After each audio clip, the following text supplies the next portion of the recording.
Hello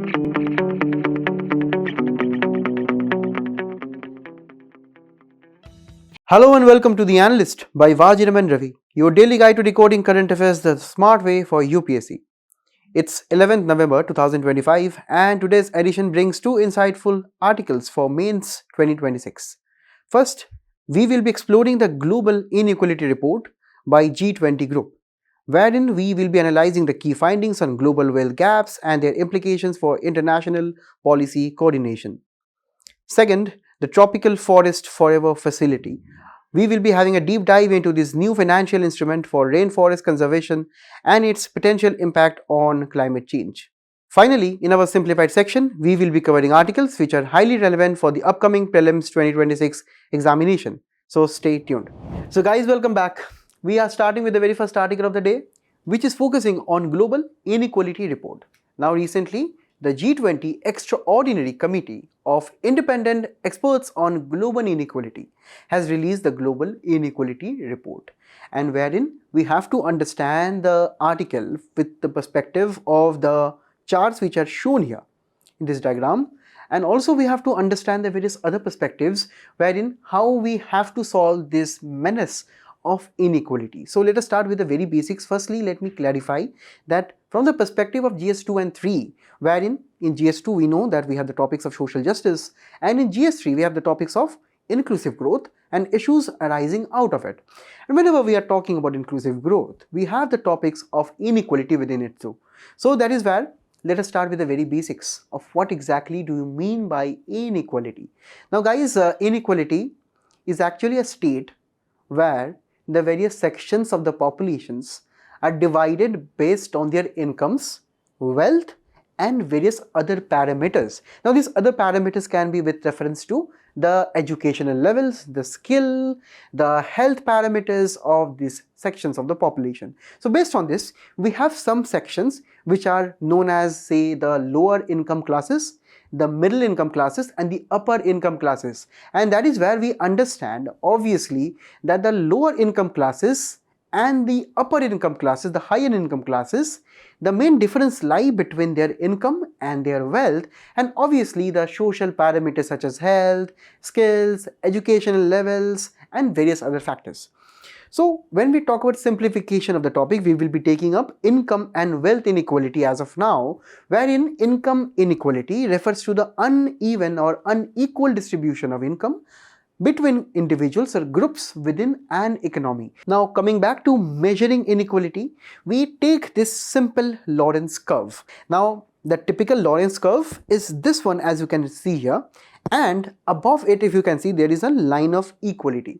Line of equality measures that all peoples in one economy is earning the same level of income. So that means that there is no inequality between, say, their income, their land, their property and various other factors. So it is a very highly fictional world, right? It does not exist in real life because no country, no economy in the entire world is existing on this line of equality.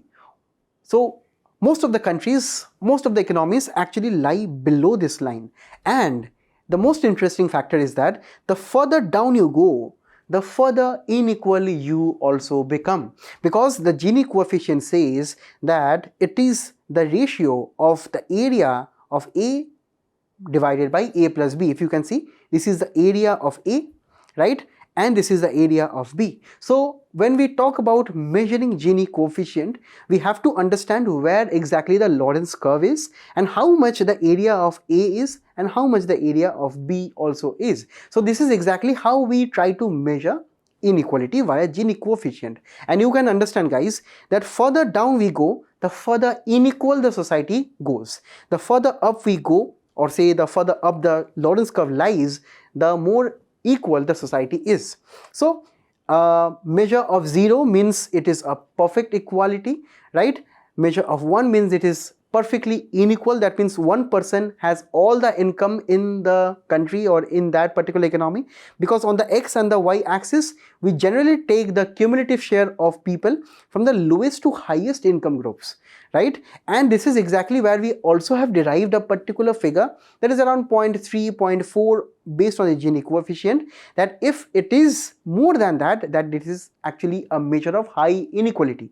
So you can understand, guys, right? The lower the Gini coefficient, the better it is for the country, right? So this is exactly what we are trying to build up from now on. Now guys, let us understand what exactly the report is talking about, because such reports are extremely crucial when we talk about adding value to our mains answers. So whenever we are facing some questions in inequality, let us quote this kind of figures, maybe also try to attempt drawing some diagrams via these charts. Firstly, understand the chart number 1. So it is simply talking here in the first section of the chart about the countries and about the people. So it is telling that 83% of the countries or territories in the entire world is facing high inequality. It can be based on income, wealth, etc. 90% around approximately people are facing high inequality. So you can understand these are maybe the countries belonging from Africa, from Latin American countries, or say even in Asia. So we have so many countries in the world which is still now facing high inequality as compared to only 6.2% of the countries such as US or say even the Scandinavian countries which actually have lower inequalities. Also compare the same with their peoples. Only 2.7% of the population in the entire world are having least inequality. That means these are the wealthiest of the people, right? They have land, property, income in unsurmountable amount. So this tells that there is a structural imbalance in the entire world, while around 83% of the countries are unequal and 90% of the people are unequal. Also, when we talk about the chart number 2, so this is talking about the capital and labor share of national income. Now imagine one simple example. You must have heard that Bangladesh is actually heavily dependent on textile industry. Textile industry is a very labor intensive industry, right, where we require a lot of labor. The US, on the other hand, is always focused on building new technologies, new electronic items, and etc. So we can actually understand that the US economy is a highly capital intensive economy. Now you can yourself understand, guys, that over a period of time, as you can see from 1980s to around present times right now, you see that the countries where most of the people work in labor intensive sector, their national income is going down, whereas those countries who have migrated towards capital intensive industries such as US, such as even China right now, they are seeing increasing amount of incomes according to their national GDP.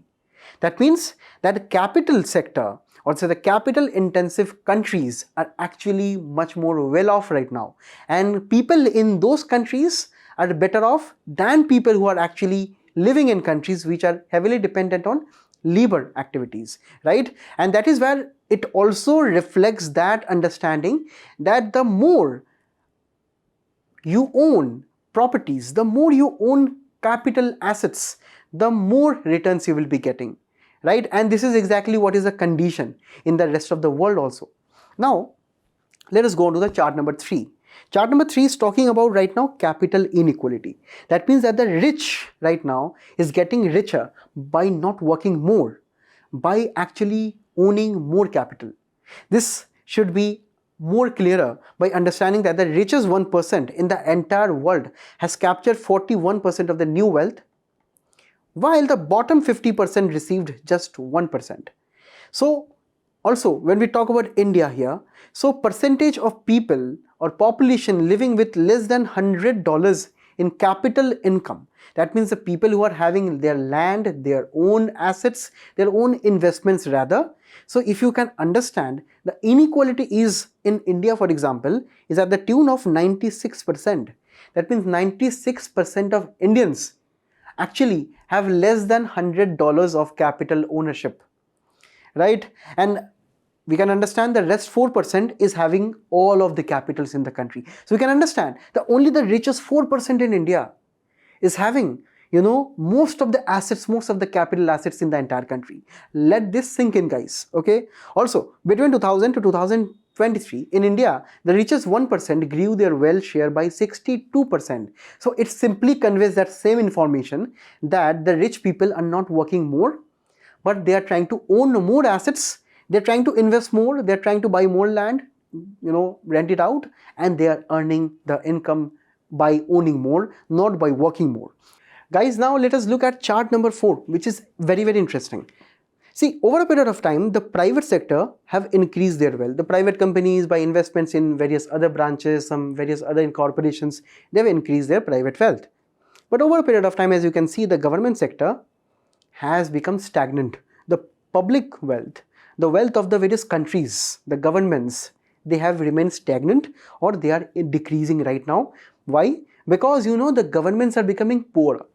Why? Because over a period of time, due to increasing population in the entire world, due to so many social initiatives that the governments do, also the various initiatives that the government does for the private sector, the various loans and the various other things that they take on themselves, the debt burden of the governments general overall is increasing in the entire world. And this is not only between the developing countries, but this is also seen in the US, the Western European countries, and the various other developed countries, which are seeing high and piling debt in their countries. So this is exactly what we mean by public debt burden is increasing, and the governments, the public sector is becoming poorer over a period of time. Also, if any government is having a lot of debt, obviously that government has to pay back the previous debt, and this leaves very less money for them to spend on various social services, and also they have to sell off their assets sometimes, which is known as privatization. Due to these all things, we see that the private sector is actually better off right now than the government sector. This is also another form of very crucial and interesting observation that the G20 group has identified. Now the final chart that we can see is actually going beyond income and wealth. Now it is also very, very interesting to observe that whenever we are talking about income and wealth inequality, we are talking about economic inequality in general, wherein we are talking about economic values. What about the social values right now? What about maternal mortality rate, which is a very crucial data to actually identify whether a country is well off or worse off, because the state of pregnant mothers and the health infrastructure in their countries determine how well the mortality ratio is actually. Now when we talk about most developed nations such as Sweden and UK and various other countries, if you see, the maternity mortality rate is actually quite lower across the various racial, regional and various other economic groups. So when we are talking about Sweden, so that means that across most of the groups on an average, the maternal mortality ratio is actually quite lower. It is around even below 5, right? Now compare the same with our own Madhya Pradesh in India. So that ratio is actually very, very high for 1 lakh live births. That means that in India, the health infrastructure at the very local level, most often at the village level, is not adequate to deal with this kind of public health crisis. So this is exactly what we have to understand, that sometimes economic inequality leads to health inequality, leads to educational inequality, leads to skill inequality and whatnot. And this is exactly what even Amartya Sen, in his capability approach, highlighted. That, the onus is actually on the government to improve the capabilities of individuals. When we talk about the capabilities, we actually mean that how capable that particular person will become in the future in the fields of health, education and various other aspects, in such a way that that person can contribute positively to national GDP. If the government does not build these capabilities from the very young age, these will become later on a demographic disaster. In the comments, you let me know what exactly do you mean by a demographic disaster. So this is also highlighted by a very crucial observation also in the United States, where the death gap increases between rich and poor. That means that the poor people in the US are actually dying faster than the richer sections. This means that Gradually, income and wealth inequality eats into your overall well-being too. Now guys, let us understand what are the key reasons which are actually driving global inequality in the world. Now, while I was reading the report, I have found some very serious factors which I thought would be very important for your mains also.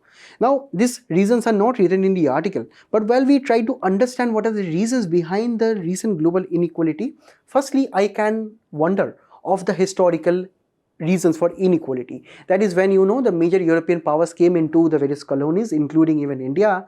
They actually took a lot of wealth and they actually built empires and businesses out of our own resources. That was one. Second, the various resources which those countries built actually produce so many companies, and those companies over a period of time, even in the US, have built dynasties, the business dynasties. So these dynasties and those countries are cornering most of the wealth right now. But moving on, if we try to understand the underlying reasons of the inequalities right now, firstly, I have to talk about economic liberalization and deregulation, which mostly took place from around 1990s, since when the USSR disintegrated. After that, the US became much more powerful using its economic resources. It brought in financial deregulation in almost the entire world, using multilateral institutions such as the IMF, the World Bank to give loans to various countries and imposing conditions on those countries with reference to the benefits that they would receive. The US and its economic hegemony tried to bring in various amounts of facilities for easier investment, for easier loans to be given to most of the other countries. And this actually made investments or giving loans to the rest of the world much more easier. And we can understand that if we expose the financial markets, right, of the US, for example, with the Indian markets, we mean that if there is a recession, for example, in the US, right, that is a successive decline in GDP growth for around 2 successive quarters, if we see the same in the US, that same effect will be coming into India, because our markets are right now linked. So the global market is linked right now. And if the global markets are linked, and if anywhere in the US market there is a recession, the people will be losing their jobs in the US, obviously. The same effect will be seen in India also. One kind of slight reference was seen during 2008 financial crisis. Also recently, there are reports that if US is in recession or not, economists are actually confused regarding this fact. But when we talk about the signs and early indications of recessions, we are right now seeing a huge amount of layoffs in the IT sector. This is one crucial hint with reference to how inequality can increase with more financial deregulation. It is much more easier for us right now to invest in stocks and various other aspects in India and abroad. So any financial shocks from abroad can also impact us. Also, with financial deregulation came labor market deregulation also, because if you want the business class to invest more, you have to give more benefits to them in cases of funds and in cases of also labor flexibility. Earlier there were so many instances of labor strikes, unions and so on. Right now, do you hear any of such thing? No, right? Because right now almost all of the power is right now in the hands of the private companies. And in this particular aspect, the labor market, also the labor themselves, do not have too much of voice. They cannot argue about their wages too much. They cannot, appeal for so many other benefits. And this is exactly how you see, even in so many reports, if you see, the salaries of CEOs or MDs in various companies increase by more than 1,000 times over the last 10 years. But when we talk about the normal labor class, that has increased by only around 4%, 5% on a decadal average, which is actually very concerning. Also, when we talk about the privatization of the public services, generally we have seen how the governments have increased their debt over a period of time with reference to spending on government services. This brings in the privatization, because the government sometimes do not have too much of resources. And if there is a lot of privatization, the prices increase of essential goods and commodities, and this also leads to reduction in the disposable income of the people. Next, right now, when we talk about international economic structures, firstly we have to talk about trade patterns. As of now, if you see, the rich countries impose so many restrictions, so many tariffs on the poorer nations, and these tariffs improvise the various developing countries. Also, when we talk about capital flows, the investments, the FDI, the hot money, the FII, we come from abroad in India or in developing economies, these are actually very, very volatile. Now, we know that FDI is kind of stable, but when we talk about the foreign institutional investments, these are actually very volatile. The moment the investors will be getting some profits, that moment they will be running out of the country and leaving actually a lot of local money in the country, which causes depreciation and various other adverse economic impacts. Also, when we talk about the developed countries, they have one thing to be very, very proud of, that is their own intellectual property rights. And IPR regimes dictate how countries are actually performing right now, because the most prosperous countries such as China, US, the Western European countries, they are having significant higher number of patents per capita. And if you have higher patents per capita, that means you have higher inventions, you have higher innovations, you have higher research and development. And the higher these things you have, the higher it can be contributing to your GDP, and hence inequality increases between the various countries. In the next one, guys, let us talk about tax havens. Tax havens are those countries where you have to pay extremely low amount of taxes, and various big companies actually use this benefit, and they shift their base from the home countries to those countries who have extremely low tax, which are known as tax havens. And by using this feature, they save a lots of taxes which could have been paid to countries such as India and various other countries. And there are so many instances of all of the companies, the major companies, who actually use this kind of loopholes in taxes. Also, there are various external shocks, right? For example, with reference to COVID pandemic and the various other situations which lead to increasing amount of inequality. So this is where we arrive at this particular flowchart. It is extremely important for your answers, guys. This means that increasing amount of economic inequality leads to more political inequality, wherein the people sometimes cannot participate just because of the lack of resources of property, income, etc. And this leads to policy capture by elites in any country, and this leads to more income inequality because the elites will be arguing for their own benefits, and finally the middle class will be weakening and they will be becoming unstable. And this is exactly what the G20 group report is recommending right now.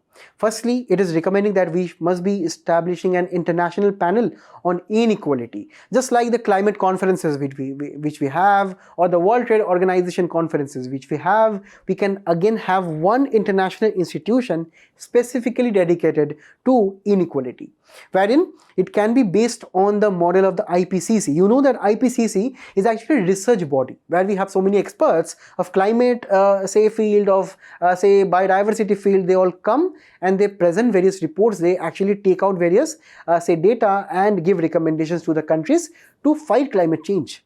The same thing can be done with reference to inequality, where we can try to monitor and report global data.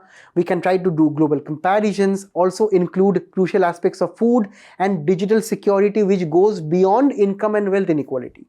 Second, we have to bring in progressive taxation. That means we cannot say that all of the people must be paying equal taxes. We must be right now differentiating between the poorer sections and the richer sections by straight away imposing a wealth tax on the ultra rich. Now guys, if you have been following the news recently, you must have heard about Zoran Mamdani. And can you tell me what exactly Zoran Mamdani has actually proposed to tax the ultra rich of the New York? Now, also, based on that, we have actually discussed about historical inequality responsibilities, right? So this is exactly what we have also to understand, that the richer sections of our population, right, in the entire world are having huge amount of inheritance and capital gains from investment. Let us increase the taxes based on that, because the richer sections do not earn by working more, they earn by owning more. Next, also, when we talk about public spending on various welfare schemes, it is actually the onus on the government of the day. Next, we have to reform the global trade and the intellectual property rights. Firstly, we can give IP or intellectual property waivers of relaxations based on any technology that is for health and climate sense. Also, instead of only having free trade agreement, let us right now have fair trade agreements. Let us actually also bring in inequality into equation with reference to various other economic benefits too. Also, the richer sections of our entire world, they must be trying to send technologies to the various developing countries, collaborate with their universities, private sector, institutions, academic sources to build in more technologies for the developing countries so that they can actually become prosperous using their own indigenous technologies. And at the end of the day, we cannot ignore the plight of the climate refugees. If you see also today's newspaper, it was published that in Bangladesh, people are actually moving out of various states or provinces within Bangladesh just because of the eroding river banks of the Tista and the Padma rivers. So this is exactly what we have to understand, that there is a possibility in the future that huge number of climate refugees will be piling up. So this is how we have to also build on climate finance right now. Next, finally, we must be talking about the global financial system, which is important right now because mainly China, US and mostly all of the richer countries, they try to control these kind of institutions internationally. And this is exactly how we must be trying to reform the management, appointments and the funding of such institutions such as IMF, World Bank.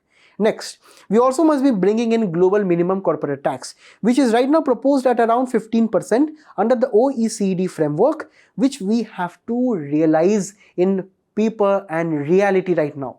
As of now, it is only existing in letter, not in spirit.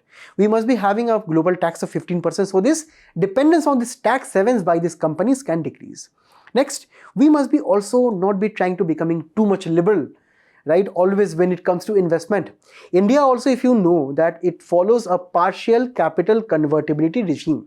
That means, in India, while you can convert ultimate amount of money for say buying any goods from abroad, or say exporting any goods from India, but with reference to investment or capital assets, there is a limitation.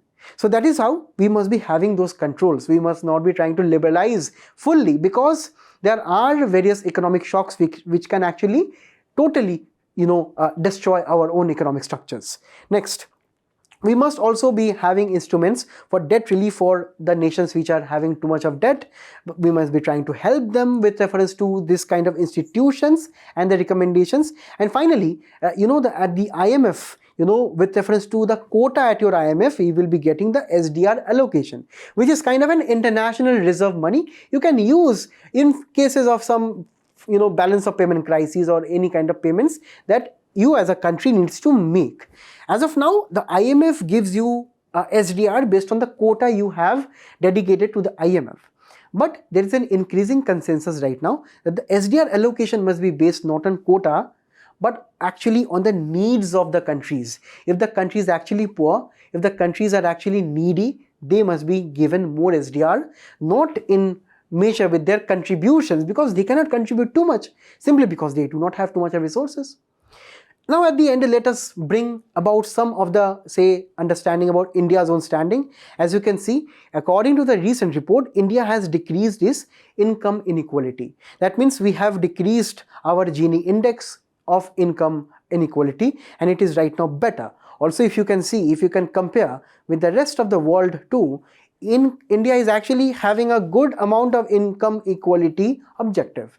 Now, there are so many reasons behind that. Firstly, there have been so many schemes such as the Vandan initiative, bringing more financial inclusion. There have been so many transfer schemes by the various state governments, so many freebies also given by the state governments, and also there have been transfer payments in the form of PM Kisan and the various other aspects.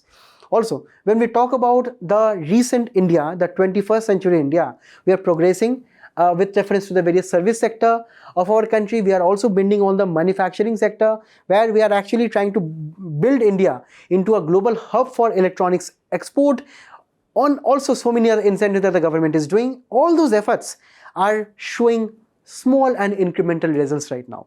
So this is exactly what you have to read by scanning this QR code, which this will be leading you to a PIB website on India's efforts to decrease inequality, which is extremely important for your mains examination, guys. So go ahead, you can also solve this question, also take inspiration from a 2020 mains PYQ. So let us right now move on to the next article. We all know that the COP30 is taking place at Brazil in Belém. It is extremely important for your prelims too. Now, more important is the fact that a new funding scheme has been launched, which is by the name of Tropical Forest Forever Facility. This becomes extremely important to understand what exactly the fund is and what exactly are the challenges which are being criticized right now. Now, it is extremely important for your GS3 and your prelims when it comes to environment, biodiversity and conservation. Let us start with the very basics, guys. Let us start with exactly what are tropical forests. Now, these tropical forests generally lie between the tropics of the entire world, if you can understand, between the Tropic of Cancer and the Tropic of Capricorn. And if you see, there are so many kinds of tropical forests, and if you can see, there are instances of tropical rainforest, moist, dry and mountain systems too. Now, there are some common kind of characteristics when we talk about these tropical forests. Firstly, when we talk about the location, they lie between the two tropics. When we talk about the rainfall, they receive up to around 200 centimeters of rainfall annually. Also, when we talk about the temperature, they generally range between 24 to around 30 degrees Celsius, and this is a very necessary condition, because also between these temperatures and this rainfall, the humidity conditions must be say in the range of 70s to around 80%, which gives birth to such a rich, dense forest. For example, if I talk about the distribution of the forests of the entire world, we find that the tropical forest is attributing to around 49%. And between it, if we talk about the tropical rainforests, which are practically known as the lungs of the earth, this is having a multi-layered structure. If we start from the top layer, we have broad-leaved evergreen forests, right, and the evergreen trees, followed by around 10-meter thick canopy. This canopy is extremely important because this is a very rich area of the forest, say above the ground, where we have so many trees, so many biodiversity, plants, animals living together and coexisting together. As we gradually go down to the roots, we find that these are the buttress roots, and a very important part of the tropical rainforests are that their soil is actually not that fertile. It may sound counterintuitive because simply when we talk about tropical rainforests, we imagine a lot of biodiversity and hence the soil should be very fertile, but it is not. It was also reflected by this 2021 UPSC PUIQ. You will find this question very interesting. You can let me know the answers in the comment below. Now, when we talk about exactly why these forests are important to be discussed right now, simply we understand this is actually the home for around 1.6 billion people. They absorb around 25% of the global CO2 emissions, hence having more tropical forests, even having more tropical rainforests for that matter, will be extremely important to reduce the increasing amount of CO2 emissions. Also, this covers around 80% of the Earth's terrestrial species. Also, when we talk about the tropical forests specifically, they play a very important role in precipitation, management of water moisture, hence playing a very important role in our own monsoon systems, global water cycles, because even these forests can create sometimes their own rainfall, as seen in a very unique experience in the Amazon rainforests. Also, when we talk about pollination, soil fertility, air purification, these forests are extremely important. But right now, the main issue with them is that with the perspective that they are right now seen with economic lens, and right now they are imagined having more economic value as dead forests than as living forests, because the wood that you find in this region, the various plant species that you can find in this region are extremely precious. Also, if you can understand right now, around 20 football fields worth of tropical forests per minute are lost due to deforestation, due to agricultural activities, due to livestock management, due to industrial activities, due to various amount of infrastructural growth such as roads, construction, airport construction and various other construction in all of the world. The Tropical Forest Forever Facility is a global investment fund designed to reward developing countries for conserving their tropical forests. And it makes sense because obviously the forest cover that is being lost due to deforestation needs to be preserved. And the fund size is around $125 billion, wherein $25 billion will be coming from philanthropies and the rich countries. The rest $100 billion will be coming via private investments. Now these private investments will be done in market instruments or market tools such as corporate bonds, various market investments, and so many other aspects. And the main profits from those will be fueled into forest conservation. And this will be via annual payments to around 74 tropical countries, which are shown in this particular map. And this increase or decrease in forest cover will also be measured via using technology of satellite remote sensing. So there would be a central repository where a satellite will be dedicated to look into the loss or gain of forest cover. And this is exactly what we have to understand, that this fund is actually self-financing in nature, right? It does not lapse over a period of time. It is an annual based payment kind of scheme. So this is why this entire world is kind of enthusiastic in bringing in this kind of facility. But right now, guys, when we actually look at the broader picture, we find that there are some aspects of gaps. Firstly, this $100 billion which will be coming from private market investments, this can face the volatility of the markets. The stock markets, is already too much of volatile. As of now, also there are so many economic crises going across the entire world. This can lead to crisis, for example, say 2008 financial crisis. Also during the COVID pandemic, we have seen how a particular shock can impact the global markets internationally. So if such things happen, the countries will not be getting any fund, right? And also when we talk about the global south countries and their needs, right, they need around $1.5 trillion per year. And this is encompassing not only forests, but also various other aspects also when we talk about green energy transition. But when we talk about the promise finance with reference to climate, this is only around $100 million per year. So this is exactly what we have to understand, that the countries needs to be supplanted with a much more stable mechanism, because already the rich countries which they have promised, yet they are not giving. They are not even meeting the shortfall. On the other hand, you are telling that these instruments will be based on the market instruments which are already volatile. Also, this particular process will be undermining the UNFCCC process, wherein any kind of funds or facilities that are actually brought in for climate preservation or conservation, right, they must be having a kind of a bypass via the UNFCCC organization. If it happens outside the UNFCCC, it loses a little bit of credibility. Now this Tropical Forest Forever facility is a scheme not within the UNFCCC, but it is a Brazilian government initiative where all of the countries are trying to agree to this particular initiative. So it is outside the official UN climate finance system. Next, it also dilutes the polluter pays principle, which generally means that if you are bringing in funds from the philanthropies and also the market instruments, you are not actually penalizing the people who are historically responsible, such as the Western European countries, such as the US, such as the UK. So all of these countries are actually historically responsible, which the Paris Climate Agreement also held them responsible as. So if we are not following that kind of principle and philosophy, this is also leading to the dilution of the Paris Climate Agreement. So it makes sense as of now, if the negotiations are ongoing right now, to bring this initiative under the UNFCCC and also maybe the Paris Climate Agreement and its subsections, so that we can actually have convergence with formal United Nations finance system.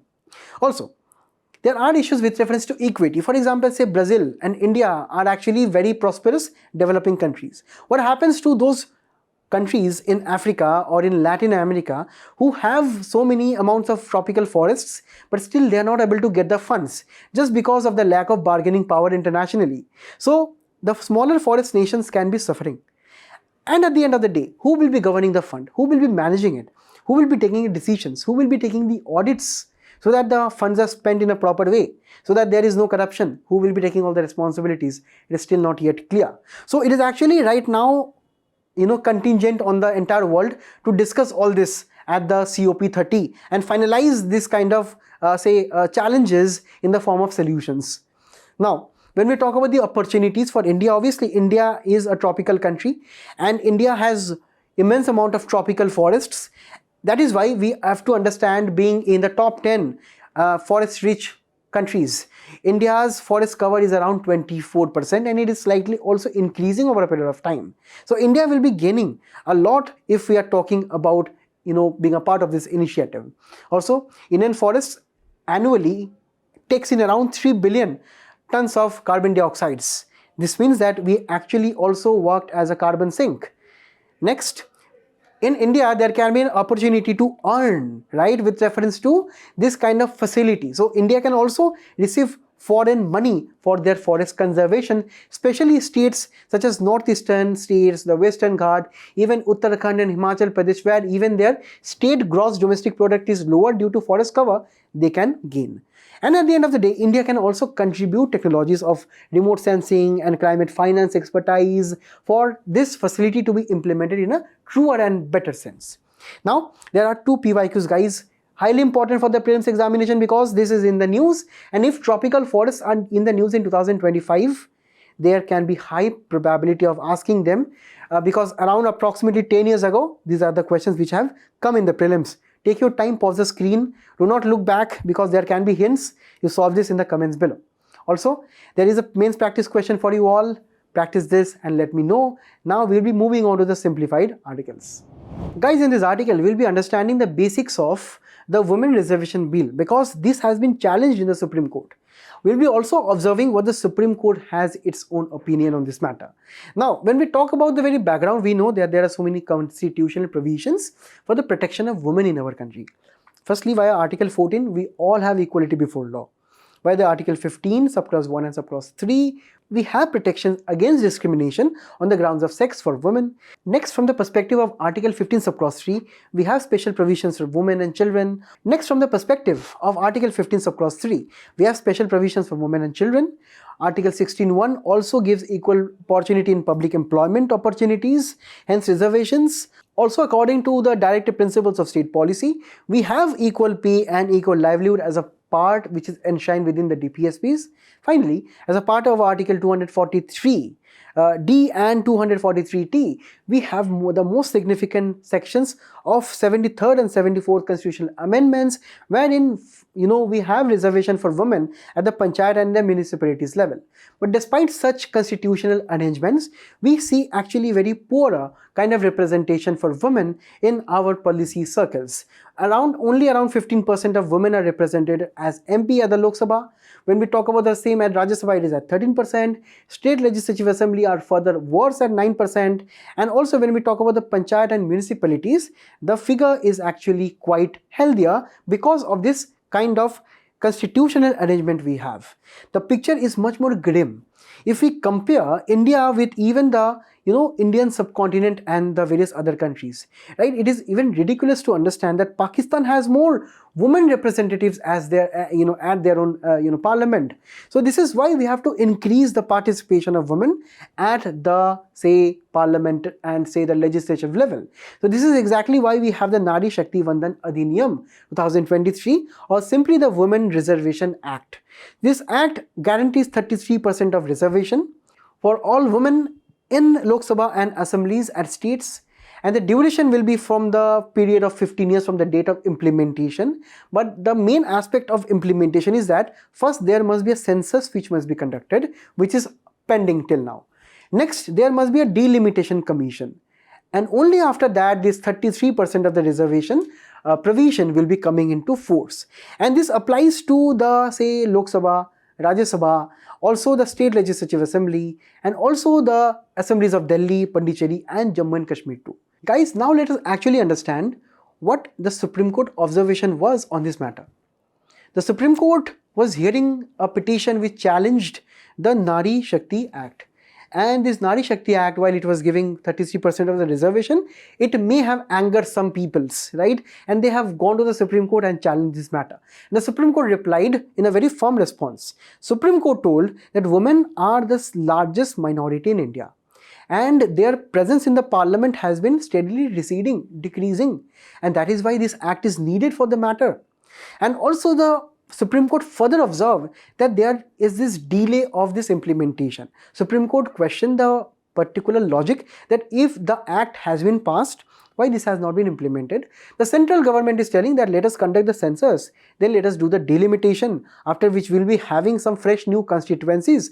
Based on that only we have to frame and freeze the constituencies for women, and after that only the process will be implemented. And this is why the central also kind of approach the Supreme Court with its own argument in this matter. So this is how we have to approach these kind of issues. Also, if you see that the women in Lok Sabha, they have been increasing over a period of time, but still, the percentage is extremely lower. And this is exactly what the Supreme Court is also concerned with. And this is why such petitions which challenge are not founded on good reason and good faith. Now we'll be moving on to the next article, guys. Guys, our Union Home Minister has set a very ambitious target that we must be having one cooperative bank per city. Apart from this, we have also some 2 new applications which are extremely important for the prelims. Now, when we talk about cooperative banks, right? Cooperative banks are actually some institutions which accept deposits and lends money to the people based only between the members that constitute that cooperative banks. So when we talk about cooperative banks, they give credit or say loans and various banking or deposit services only to their members because they believe in one member, one vote principle, apart from the commercial banks who actually have shareholders and profit motive. But the cooperative banks, they lend only to their members. They actually try to have the interest rates lower than the commercial banks because they are not focused on profit motive.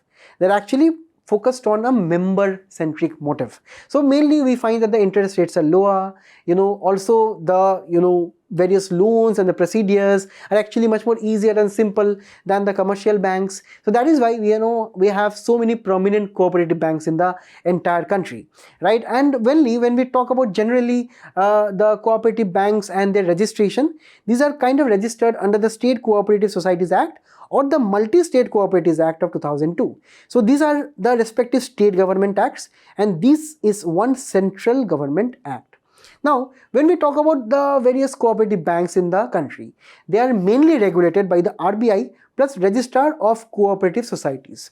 Now, Registrar of Cooperative Societies are constituted by their respective state governments or sometimes in conjunction with multiple states also. So mainly they look into the day-to-day operations of the cooperative banks.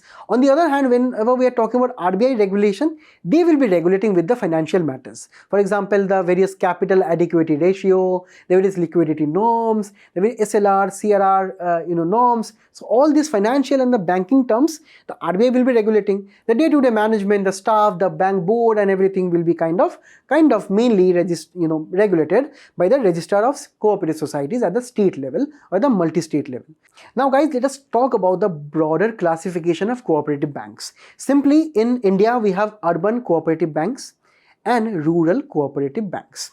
Urban cooperative banks are obviously found in urban areas, and mainly when we talk about the regulation, after 2020 via the Banking Regulation Act, main amounts of regulation is done by RBI, a little bit is also done by the registrar. This was done mainly due to high amount of NPAs mismanagement in most amount of cooperative banks of the urban regions. Now, urban cooperative banks are also in the form of single state and multi-state cooperative banks. When we talk about the rural cooperative bank, these are further divided via credit period. Firstly, we have the short-term rural cooperative banks and the long-term rural cooperative banks. Long-term rural cooperative banks are actually focused on giving loans and credit more than around 1.5 to 2 years. When we talk about the short-term rural cooperative banks, these are divided at the levels of state, district and at the grassroots, which we know as the PACS, the Primary Agricultural Credit Society. Now, the state rural cooperative banks and the district rural cooperative banks are actually under the dual regulation of RBI and the registrar of the cooperative banks. But when we talk about the PACS, they are outside the purview of RBI regulation. Mainly they are supervised and managed by the NABARD. Now, when we talk about the PYQ in the recent times, we have a question related to urban cooperative banks in India. Now, let us move on to the main news after solving the PYQ in the comments below. come here and understand that, according to the recent statement given by our, Home Minister, the cooperative banks are functioning properly right now. The NPAs have come down from around 2.8% to 0.6%.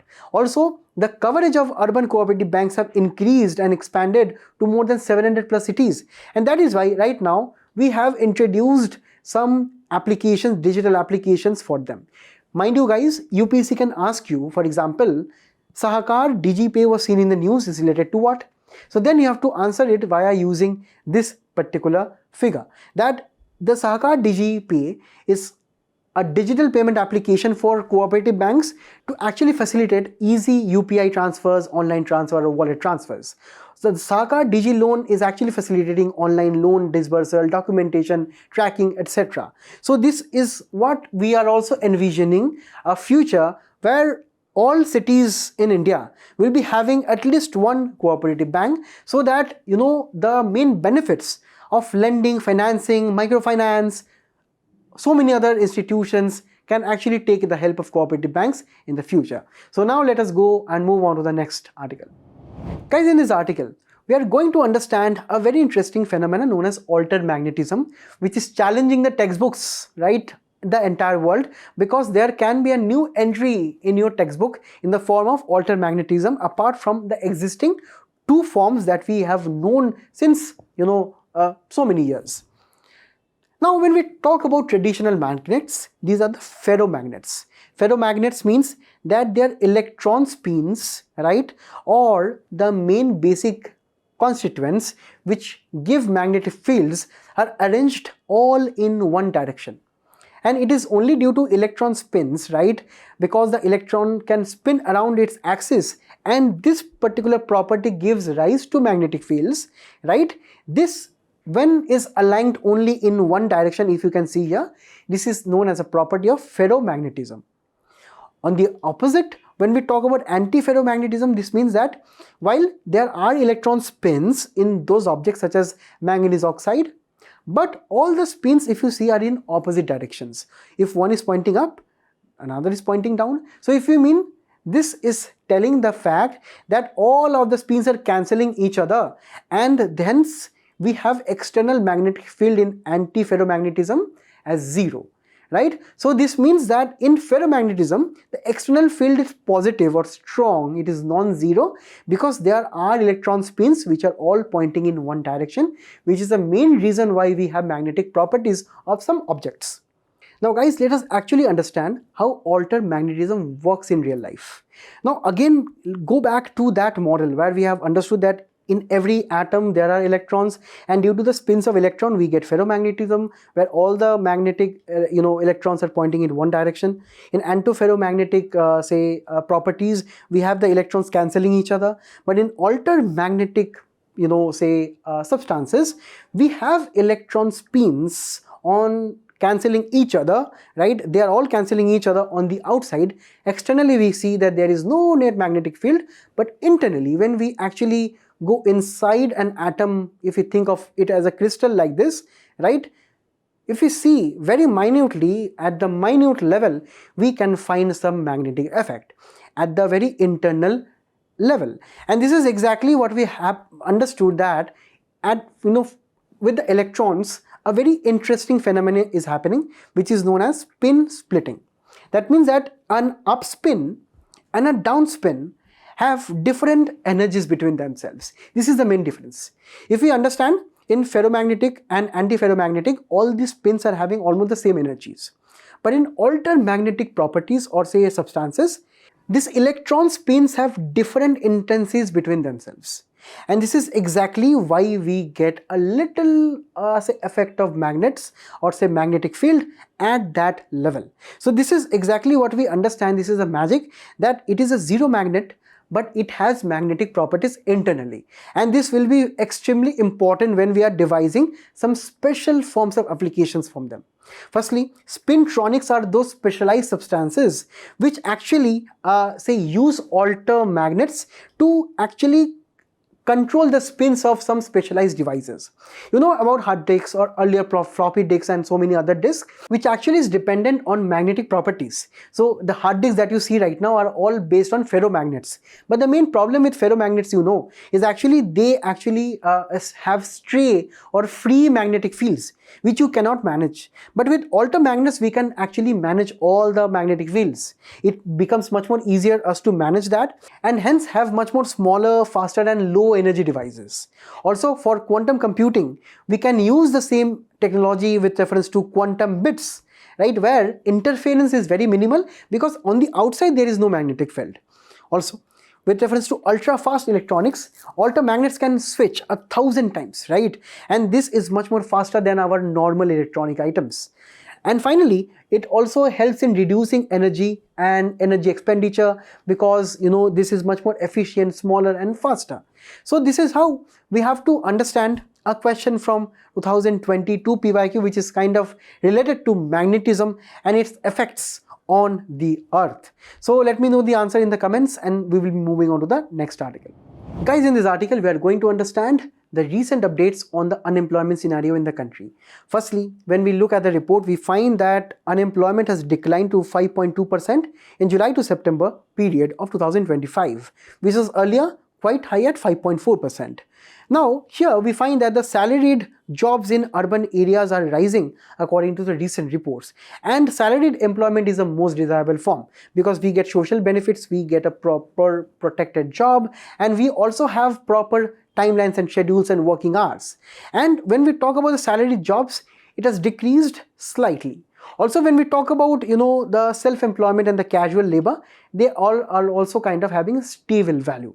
Now, when we talk about the PLFS report, now the current weekly status approach is being adopted. That is being whenever the report surveyors will be going into the urban and the rural areas, they will be actually be looking into the last 7 working days and if that person has worked in those days or not. Based on that, the employment status will be determined. Also, this report for July to September is the second ever by the Ministry of Statistics and Program Implementation under the new PLFS 2025 methodology. Because earlier only the quarterly reports were for the urban areas, but right now the rural areas also have been combined. Recently we have seen an increase in rural male farm jobs and also the female farm jobs. So that means that as of now we are having better kind of economic activities from the rural sector too. Also, when we talk about the urban salaried job growth, right, the agriculture is still the largest employer in rural India. Correct? Also, when we look at the women and the youth employment figures, we find that the urban female labor participation rate is around at 25.8%. It is slightly better than the last time. And the male labor participation rate is around at 75.3%. This means that, both of the female and the male sections have improved their employability. Now, when we talk about the youth employment, as of now, we have youth unemployment to the tune of almost 15%, which is quite high, guys. With reference to national average of only 5.2%, when we talk about the youth, it is almost 3 times, right? And also more youth in the urban areas are unemployed at the tune of around 18.4%. And this is worse than the rural youth.